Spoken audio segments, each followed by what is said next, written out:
KST channel నేను సృజన. హైదరాబాద్ నగరంలో ఐలాపురం ప్రాంతంలోనైతే చూసుకున్నట్టయితే కనుక హైడ్రా భారీ ఆపరేషన్ని స్టార్ట్ చేసిందని చెప్పొచ్చు. ఇక్కడ హైడ్రా అయితే 6 అంతస్తుల భవనాన్ని అయితే కూల్చివేయడం జరిగింది. ఈ 6 అంతస్తుల భవనం చుట్టుపక్కల ఉన్నటువంటి అపార్ట్మెంట్లలో కూడా ఈ ఎఫెక్ట్ అయితే పడడం జరిగింది. ప్రస్తుతం మన వెనుకలో విజువల్స్ చూసుకున్నట్టయితే కనుక మీకు కనిపిస్తాయి. భవనం పూర్తిగా కూలిపోయింది. ఆ విజువల్స్ కూడా మనం చూడొచ్చు. రేవంత్ సర్కార్ ఏం చేస్తుంది ఏంటి అనేది పూర్తి వివరాలు తెలుసుకునే ప్రయత్నం అయితే చేద్దాం. చెప్పుతో కొట్టుకోవాలి. మేమే ఇంట్లో కూర్చోవాల్సిన మనుషులు అందరం బయటకు వచ్చి కూడా నించున్నాం. రేవంత్ రెడ్డికి గెలిపించినాం కదా, చెప్పుతో మా పనిష్మెంట్ మేమే సహించాలి. గెలిపించి ఎవరు తిడితే వాడి మీద పగబట్టుడు. వాళ్ళకి జీతాలు వస్తే చాలు, నెలకి ఇంట్లో ఉంటే చాలు. పక్కన దుమ్ము కట్టుకొని చావని వాడు ఎక్కడైనా పోని, వాళ్ళకైతే అవసరం లేదు. వాళ్ళు డిజాస్టర్ చేయాలి అంతే. మీరు ఇన్ని న్యూస్ ఛానల్ చేస్తున్నారు, ఎక్కడొచ్చి ఎవడొచ్చి ఇక్కడ న్యూస్ ఛానల్ వస్తే మీకు లైక్స్ వస్తే మీకు రేటింగ్ ఇంపార్టెంట్, వాళ్ళకి పైసలు ఇంపార్టెంట్. మరి మేము వీళ్ళు వచ్చి ఇంత ఫోర్స్ ఇస్తున్నారు కాబట్టి వాళ్ళంతా సేఫ్టీగా చేసుకుంటున్నారు. వీళ్ళు మేము చేయం సరే ఇది తప్పు అని వీళ్ళు చెప్పొచ్చు కదా. వీళ్ళు చెప్పరు, వాళ్ళు చెప్పరు. నీకు అంత ఆస్తి నష్టం ఉన్నప్పుడు ఆ బిల్డింగ్ ఎంత కాస్ట్ ఉందో, ల్యాండ్కి ఎంత కాస్ట్ ఉందో నువ్వు కట్టించుకోవాల్సింది. అది కాదు డిజాస్టర్ చేసి ఏమొస్తుంది. మేము ఇక్కడ జర్మనీలో జపాన్ లో మేము ఎక్స్పర్ట్, మేము ఇలాంటి చాలా గుల్ల కొట్టామన్నారు. పరిస్థితి చూస్తే చూడండి, అక్కడ బిల్డింగ్ చూపి, అక్కడ బిల్డింగ్ చూపండి. అప్పుడు అయినప్పుడేమో ఏం చెప్పారు, మేము అక్కడ ఎక్స్పర్ట్ ఉన్నాము ఇప్పుడు చేస్తామన్నారు. చేయని మరి ఏం చేస్తారు చేయండి. ప్రతి ఇంట్లో ప్రతి ఫ్యామిలీలో లెస్ దెన్ 10 years పిల్లలు ఉన్నారు. భయపడుతున్నారు. మొత్తం బిల్డింగ్ ఎట్లా షేక్ అవుతుంది. భయపడుతున్నారు చిన్న పిల్లలు. ఇప్పుడు ఇది కూలగొట్టి పీకేది ఏముందని నాకు అర్థం కాదు. మాకెందుకు ఇన్ఫర్మేషన్ డిమాలిషన్ చేసేది ఈ బిల్డింగ్. మేము అప్పటికి చెప్పాం, ఇంత ముందు కూడా వచ్చి చెప్పాం. కూర్చున్న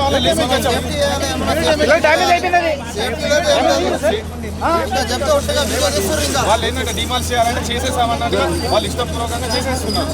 అంతేకాదు దానికి ఒక సేఫ్టీ ఇన్స్ట్రక్షన్ పక్కన ఉన్న బిల్డింగ్ దాన్ని ఎట్లా కనీసం చూసుకోవాలని చెప్పేసి తెలియకుండా వాళ్ళు ఇష్టమైన కొట్టేస్తే ఇప్పుడు మాకు ఎంత ప్రాబ్లం అవుతుందండి. పిల్లలు ఉన్నారు, చిన్న చిన్న పిల్లలు ఉన్నారు. పిల్లలు భయపడుతున్నారు. ఇస్తాం కదా, ఇది చెరువు కాదు కదా. ఇప్పుడు వాడేమన్నా ఇప్పుడు నువ్వు వేరే ప్రభుత్వం వచ్చిన భూములు మంచి యూనివర్సిటీలో అమ్ముతారు కదా. దీని మీద ఏమన్నా గవర్నమెంట్ భూమి అయితే వేల ప్రకటన ఇచ్చి దీని మీద ఒకవేళ అహేది ఉంటే దీని మీద వేల ప్రకటన ఇచ్చి డబ్బులు వసూలు చేసుకోమను. మిగతా వాళ్ళ పనులు కూడా ప్రణంగా పెట్టొద్దు కదా. మా మీద ఇప్పుడు ఏం చెప్తాను, మేము తత్తు 5 లక్షలు 10 లక్షలు ఇస్తారా? అంటే 5 లక్షలు 10 లక్షలు మీరు కొంటారా? నీకేమైనా అయ్యేది అంటే నీ గవర్నమెంట్ భూమి నీకు అప్లై చేస్తే నువ్వు దాని మీద వేల ప్రకటన ఇచ్చి నువ్వు అమ్ముకో. గవర్నమెంట్కు దానికి లాభదాయకం చేసుకోమను. ఆయన కొంటే దాని గుణలేకి మమ్మల్ని బదనామం చేసి మాది 405 సార్, మాది ఇదే మాది. మేము భయపడుతున్నాం. ఏం చేయాలా మరి ఈ గవర్నమెంట్? రేవంత్ రెడ్డి గవర్నమెంట్ గంట సేపు పిల్లలు ఉన్నాయని ఇది ఏంది? ఇది ఏమన్నా నాలా? ఇది చెరువా ఏమన్నా? సరే వాడిని పోలీసు కేసు పెట్టుకోమ్మా. ఆయన ఇప్పుడు వేల రూపాయలు పెట్టి దాని మీద కబ్జా చేసుకోమ్మా. కబ్జా చేసి ఏం చేస్తావు? కబ్జా చేస్తే ఈ గవర్నమెంట్ కాకపోతే ఇంకో గవర్నమెంట్ వచ్చి కూడా ఆ భూమిని ఎవరు కమ్ముకు తింటారు. అంతే కదా గవర్నమెంట్ జరిగేది అదే కదా. చిన్న చిన్న పిల్లలను వెకెట్ చేయించి 2 months అడ్వాన్స్ కట్టి రెంట్కున్న వాళ్ళకి తెలుస్తుందండి బాధ అంటే ఏంటనేది. వాళ్ళని వచ్చి వాళ్ళని వెకెట్ చేయించారు. ఫస్ట్ మీకు ఇన్ఫర్మేషన్ ఇచ్చారా ఇలా చేస్తున్నాము? ఏ ఇన్ఫర్మేషన్ లేదు. మార్నింగ్ 5:30కి వచ్చాను. నేను ఎర్లీ మార్నింగ్ వాకింగ్ వెళ్తాను. 5:30కి వచ్చారు. వాళ్ళకి నోటీసులు వచ్చాయంట. మరి వాళ్ళు ఉన్న వాళ్ళకి నోటీసులు రావద్దా? ఆ బిల్డింగ్ ఓనర్కి వస్తే మరి వాళ్ళు ఉన్న వాళ్ళకి నోటీసులు ఎవడిస్తాడు? వాళ్ళ మమ్మ మొగడిస్తాడా? ఇప్పుడు ఇది పక్కన బిల్డింగ్ మీరు అది కూల్చడం డిజాస్టర్ వాళ్ళు వచ్చారు హైదరాబాద్. ఓకే, అది ఇల్లీగల్ ప్రాపర్టీ అయితే మీరు కూల్చుకోండి, దట్స్ యువర్ విష్. పక్కన బిల్డింగ్ మాకుంది, అందులో ఎంటర్ 30 ఫ్యామిలీస్. తెలుసు సార్, మాకు తెలిసినప్పుడు అక్కడ అంతా డిజాస్టర్. అక్కడ చూడండి సార్, మీరు ఒకసారి బ్యాక్ చూడండి. ఆ గ్రిల్ బ్రేక్ అయింది, మాకు బిల్డింగ్ మొత్తం ఎత్తుకేకి వచ్చింది సార్. అది వచ్చి మేము బిల్డింగ్ అందరం గంట ముందు వచ్చి అది స్టేజ్ ఉంది అని వచ్చి ఇన్ఫార్మ్ చేశారు. మేము ఫస్ట్ ఇన్ఫార్మ్ చేసాం. ఇన్ఫార్మ్ చేస్తే మాకు తెలుసు ఉన్నారు. మేము తెలుసమ్మా, మేము సేఫ్టీగా చేస్తామమ్మా అనేసి అన్నారు. ఒక ఆఫీసర్ అన్నారు, మీరు లోపలికి వెళ్ళండి అని ఇంత రూడ్గా మాట్లాడారు. మేము అక్కడ పెయిన్ చూస్తే కదా బయటకు వచ్చి ఇట్లా అవుతుందని చెప్పింది.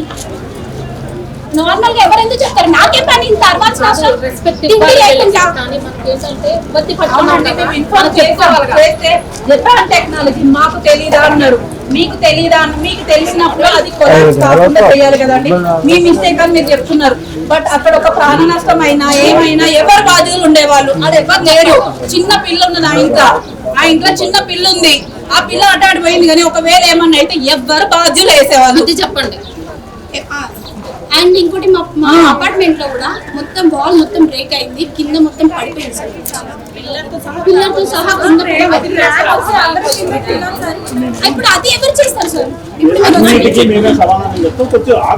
సార్ మీరు ఇప్పుడు వచ్చి చెప్తున్నారు, నేను వింటున్నాను సార్. ప్లీజ్ ఆగండి ఒక నిమిషం.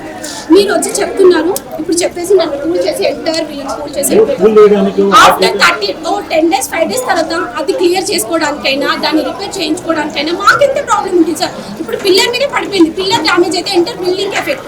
ఉన్నది గట్టిగా ఉంటే నీళ్ళు గట్టిగా ఉంటుంది అంటారు కదా సార్. మరి అదే ఎఫెక్ట్ అయినప్పుడు మా అపార్ట్మెంట్ ఎట్లుంది సార్? అది చెప్పండి. మీరు దాని గురించి ఆలోచిస్తున్నారు, మా దాని గురించి చెప్పండి. ఏం చేస్తారు మీరు ఇప్పుడు చెప్పండి కదా సార్. చూసొచ్చాను అని ఎట్లా దాన్ని రెక్టిఫై చేయాలి ఏంటి అనేది ఏమైనా ఉంటే చూస్తారు కదా.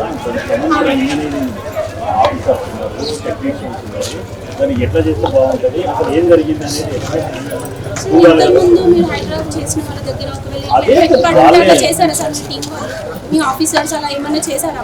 అంటే వేరే అపార్ట్మెంట్ లో అట్లా అయినప్పుడు ఏం జరిగింది, ఎట్లా జరిగింది అనేది చూస్తున్నారు కదా. నేను గట్టిగా కాదు, అక్కడ ఉన్నది నేనే సార్. అది అందుకే సమాధానం కన్సర్న్ ఆఫీసర్స్ వస్తున్నారు, చూస్తారు. అప్పటి వరకు ఓపిక పడుతుంది.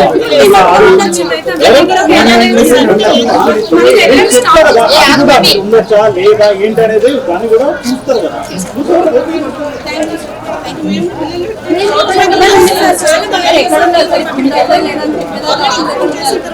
ఎక్కడ